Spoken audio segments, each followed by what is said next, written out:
What's up to all my people, and welcome to Stoniecast number 119 and season 4 episode 17 of Thoughts and Hunches, Making Money in Bunches and Sucker Punches. It's your boy Stony coming back at you for the 119th time. And I'd like to welcome all of my fellow lowlifes, hoodlums, scumbags, shady characters, anybody named Phil Mickelson.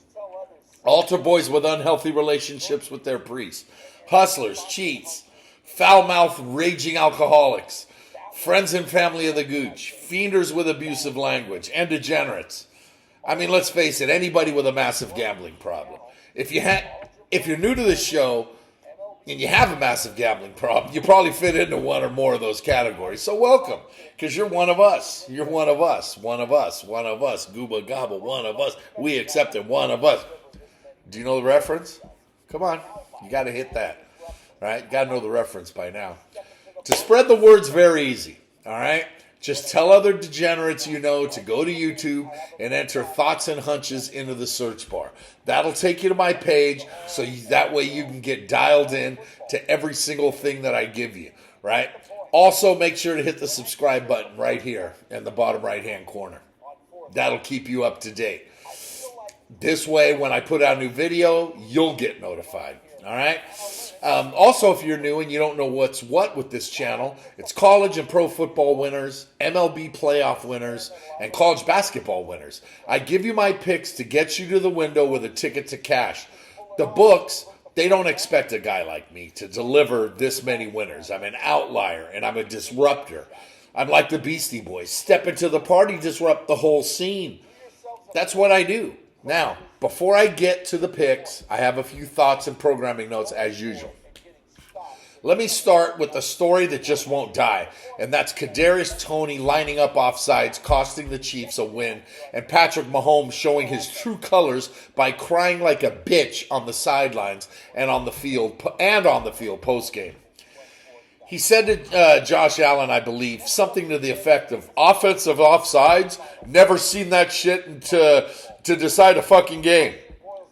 Instead of nice game, you outplayed me. More crying ensued at the post-game presser, not only from Mahomes, but from Andy Reid as well. This is a team that's gotten every single call for the last 4 years. In some very big games, they got some calls that they shouldn't have. And now he's crying on a perfectly legitimate call. Jesus Christ, get over it, Mahomes. Speaking of bitches, next up, I'm not going to do a deep dive here, but I am going to go on the record as saying Draymond Green is nothing more than a goon. A sucker punch to Nurkic, a kick in the balls to Steven Adams, a stomp to the chest of Sabonis, and a chokehold of Gobert.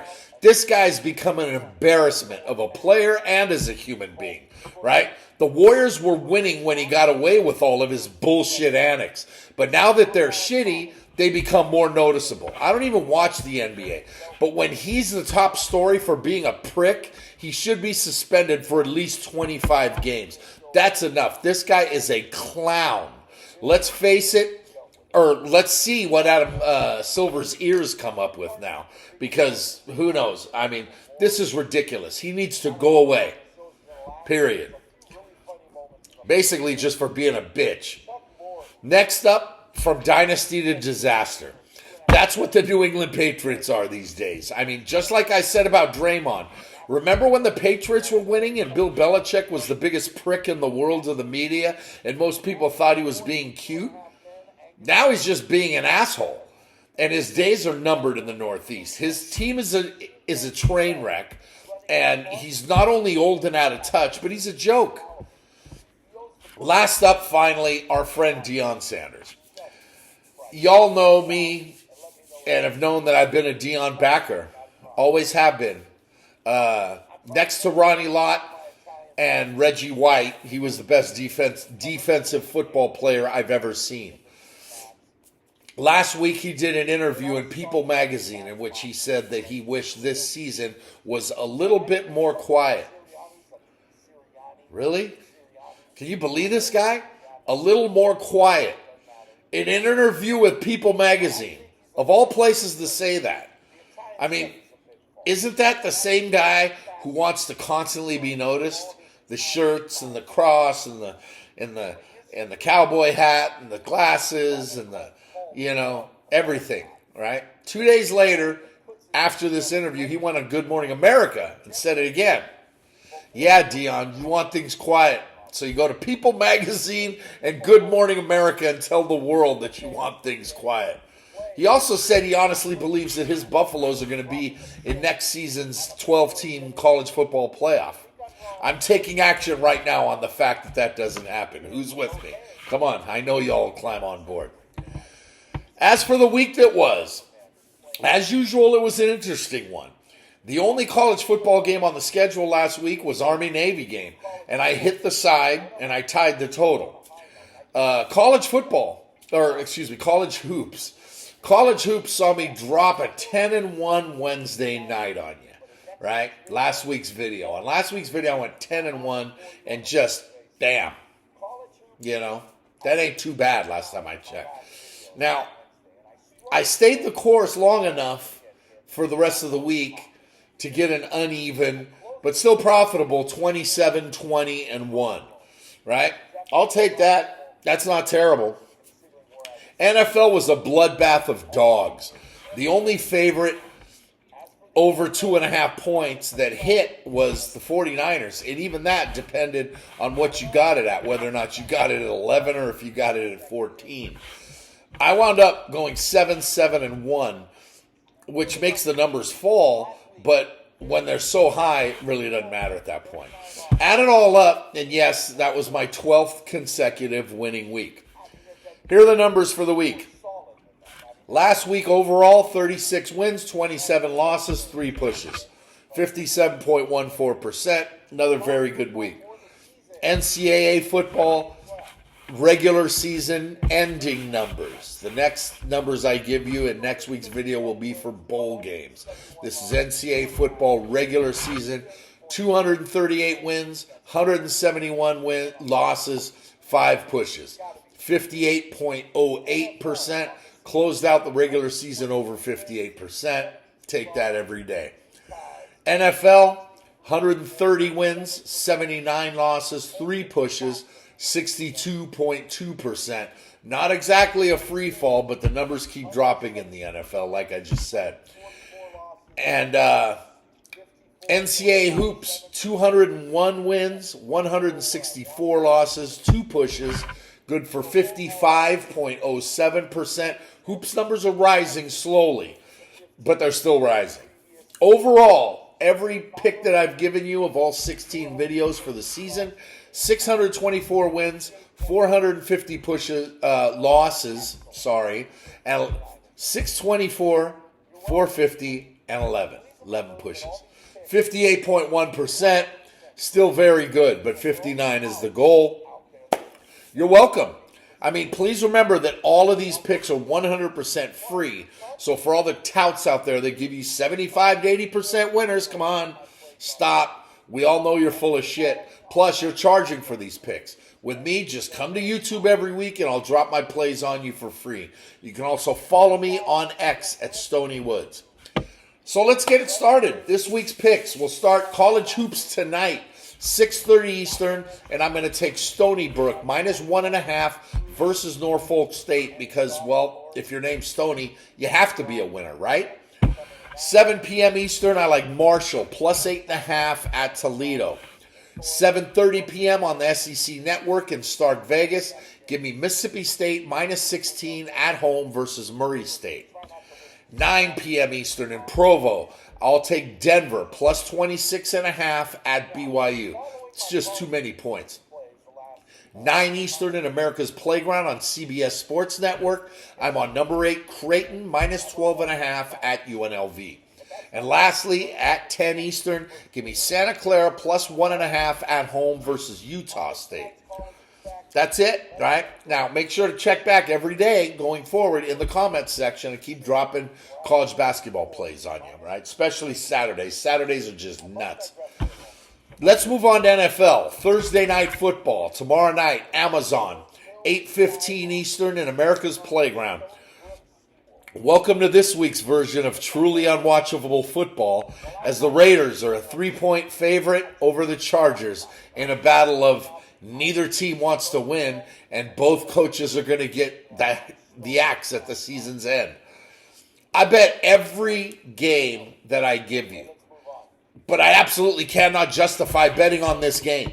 These are two poorly run organizations with skilled players that just can't get out of their own freaking way. Aiden O'Connell versus Easton Stick. That's a huge ouch right there.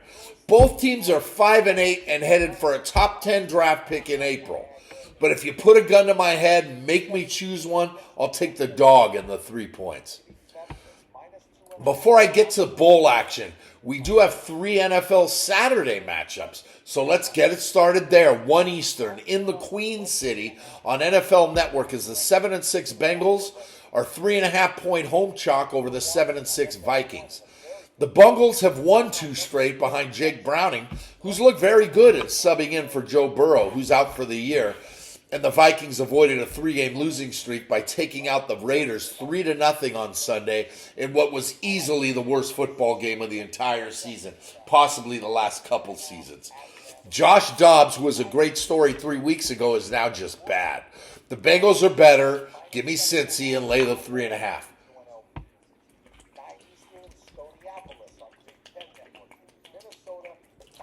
Excuse me. Oh, I needed that. All right. 4:30 Eastern on NFL Network in Indianapolis. The 7-6 Colts are 3-point home favorites over the 7-6 Steelers, as both squads are in the 7-way logjam of 7-6 teams in the AFC. Mitchell Trubisky versus Gardner Minshew. Yeah, there's just too many NFL games that are like this. In another one that's going to be decided by a field goal in either direction, I'm going to roll with the Steelers here, catching the 3. Saturday night, NFL Network, 8:15 Eastern in the Motor City. 9-4 Detroit is 5-point home favorites over the 7-6 Broncos. The Lions will win the NFC North, and now they just need to keep on winning to host a playoff game or two while staying healthy. While Denver keeps on winning, they now find themselves a game behind Kansas City in the AFC West. I don't like Sean Payton. I don't like Russell Wilson. I also don't like Jared Goff either.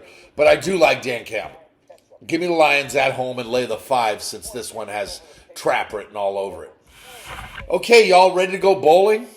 Yeah, of course you are. Bowl season is crazy with 41 bowl games, not counting the college football playoffs, players transferring, and players sitting out to prepare for the NFL draft. So it's always kind of a crapshoot. But here we go. Let's give it a shot. In the first of 6 bowl games on Saturday, let's get bowl season started 11 a.m. Eastern on ESPN as Georgia Southern is 3.5-point home favorites over Ohio in the Myrtle Beach Bowl in Conway, South Carolina. Southern, they've had a good year, despite their 6-6 finish. And something just seems fishy here is their 3.5-point chalk. But I'll take 9-3 Ohio here plus the points. I don't care. I'll play right into the trap. 2:15 Eastern on ESPN in the Big Easy. 8-4 Jacksonville State is a 3-point favorite over 6-6 Louisiana. The Raging Cajuns have struggled all year, but are playing a bowl game in their home state, while Jayville State is thrilled just to be bowling for the first time. And they have an offense that can score. I'll take the Gamecocks here and lay the field goal. 3:30 Eastern at the Bounce House down in Orlando on ABC. 8-5 Appalachian State is a 6-point favorite over 11-2 Miami, Ohio in the Cure Bowl. App State is known for their upsets and put together a solid year behind a very good defense and will probably win this one, but I like the Red Hawks here catching 6. 5:45 Eastern on ESPN. 10-4 New Mexico State is 3.5-point favorites over 8-4 Fresno State in the New Mexico Bowl. Yeah, it's in New Mexico, but it's not in Las Cruces where the Aggies play. Instead, it's in Albuquerque. And I like Fresno here plus the 3.5, especially when that hook is attached to it. 7:30 Eastern on ABC in Inglewood, always up to no good. 7-5 UCLA is a 3.5-point favorite over 8-5 Boise State in the LA Bowl. This one used to be called the Jimmy Kimmel LA Bowl. But this year's official title, get this, is the Starco Brands LA Bowl hosted by Gronk. Yes, Rob Gronkowski is now sponsoring a bowl game. Gotta love the Gronk. Who doesn't? Unless you're a Jets fan or a Dolphin fan. If you played against New England all those years. Gronk is the man. As for the game, Boise rebounded from a rough start to finish 8-5. They won the Mountain West Championship last week, and while UCLA's battle to a 7-5 record with a very good defense that's going to be missing their best defender, Latu, on Saturday as he prepares for the NFL draft, I don't give a shit. UCLA at SoFi, give me the Bruins. This week's Degenerate special is at 9:15 Eastern on ESPN in Shreveport, where 6-6 Texas Tech is a short 2.5-point favorite over 6-6 Cal in the Independence Bowl. 6-6 gay teams. Yeah, neither team's very good, but in this day and age, we get two 6-6 teams that qualified for a bowl game. Yeah, give me the Red Raiders and lay the 2 and a hook to close out Saturday. That's 9 games this Saturday. Just when you thought Saturdays belonged to college hoops from now through March.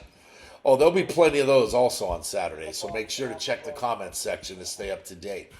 Now let's move on. NFL Sunday, and let's get it all started at 1 Eastern on the shores of Lake Erie. Is 8-5 Cleveland is a 3-point home favorite over 5-8 on Chicago. The Browns' defense is elite. And with Massage Watson out for the season, Joe Flacco got a win last week over reeling Jacksonville. On the flip side, the Bears have won 2 straight behind an improving defense and a very confident Justin Fields. Points are going to be hard to come by in this one, and I trust Fields more than Flacco. So give me the Bears on the road here, catching a field goal.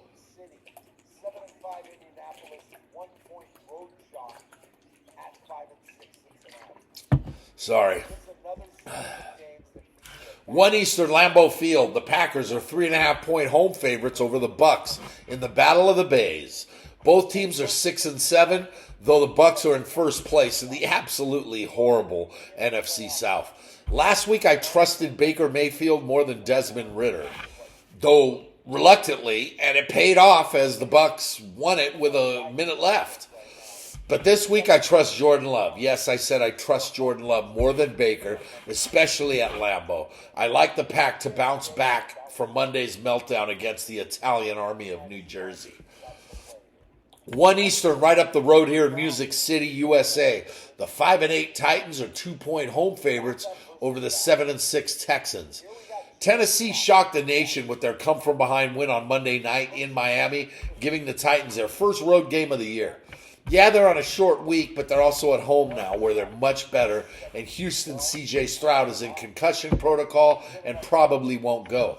So I'll take the Titans to get their last win of the year this Sunday. 1 Eastern in Miami. The 9-4 Dolphins are a 9-point home chalk over the 5-8 Jets. Miami's implosion on Monday night at home against Tennessee was just an outlier. That's not going to happen again, and Tyreek Hill is healthy now, so I don't see the Jets keeping this one close at all. Give me the fish and lay the hammer. 1 Eastern in Foxborough, the 8-5 Chiefs are 9.5-point road favorites over the 3-10 Patriots. Kansas City is so overrated that the national media is still talking about a blatant offsides call, and all of a sudden the Chefs have dropped 3 out of 4, right? But no one wants to talk about that. They want to talk about how they got robbed. Bullshit, they didn't get robbed. Ugh. The Patriots are truly awful. But somehow they won in Pittsburgh, and they have an extra rest here. KC wins easily, but they're still not all that, right? So I'm going to reluctantly take the Pats and the points at home. 1 Eastern in the Big Easy, 6-7 New Orleans is a 6-point home favorite over the 5-8 Giants. The Saints are in a 3-way tie for first place in the NFC South, though all 3 teams are bad. And the Giants had Tommy DeVito and the Greaseball Mafia from New Jersey bouncing around in Snoopyville in the Meadowlands on Monday night. But let's be honest, they're still the Giants. with this number. It's hard to lay with the Saints. I just can't do it. So I'm going to do it anyway, but give me Nolans. Have to. The Giants, nah. No. All those grease balls in the agent with the fedora, no thanks. 1 Eastern in Charlotte, 6-7 Atlanta is a 3-point road favorite over the 1-12 Panthers. The Falcons they've had their moments. They've had plenty of them. But most of those moments come at home. Carolina's the worst team in the NFL. Carolina hasn't had many moments, and they're bad for a reason. But they're at home, though. They may have enough to steal a win away from the not-so-good Falcons squad. I'll roll the dice here and take the Panthers. 4 Eastern in Inglewood, always up to no good. The 6-7 Rams are 6.5-point home chalk over the 4-9 Commando Skins. The Rams have already overachieved this season, and they've somehow played themselves into the playoff conversation while Washington is reeling. They both have losses against the 49ers coming soon, and the Rams need this one if they're going to get into the playoffs, which they won't because they're not, and they're not very good. They will get the win here, but I like the Skins catching 6.5 on the road. 4 Eastern in Glendale, 10-3 San Francisco is a massive 13.5-point road favorite versus 3-10 at 3-10 Arizona. The Cards are a dumpster fire, and the 49ers are the best team in the NFL. The only issue is that the Niners usually don't pound the shitty teams, only the good ones. I don't care. Got to roll with the Niner train as long as it's rolling. 4:25 Eastern in upstate New York, the 7-6 Bills are 2-point home favorites over the 10-3 Cowboys. Buffalo found another gear after a few rough weeks, and I still don't know what to make of them, but they won in Kansas City last week, and now they host the red-hot Cowboys, who've been rolling over them for over a month now. They got their signature win over Philly last week, fairly easy, but now they're on the road in a tough place to win. Dallas takes a step back on Sunday, and the Bills get the W. Sunday night at 8:20 Eastern in Duval County, the 10-3 Ravens are 3.5-point road chalk over the 8-5 Jaguars in a possible playoff preview. The Ravens are solid from top to bottom, and they lead the AFC for a reason. Jayville has had their issues lately, but at home on Sunday night and in need of a statement win, they just might get it here. Even if they don't, the hook at the end of the 3 helps. Give me the Jags. Before we get to Monday Night Football, we first have a bowl game on Monday afternoon. That's right. 2:30 Eastern on Monday at ESPN. 6-6 Old Dominion is a short 2.5-point favorite over 7-5 Western Kentucky in the Bahamas Bowl. God, it must suck to go to the Bahamas as a teenager for a bowl game a handful of days before Christmas. Man. ODU, a third-place Sun Belt East team, takes on the Hilltoppers, who finished 4th in Conference USA. I like Western Kentucky here, and while I'm going to take them on the money line also, I'll gladly accept the 2.5.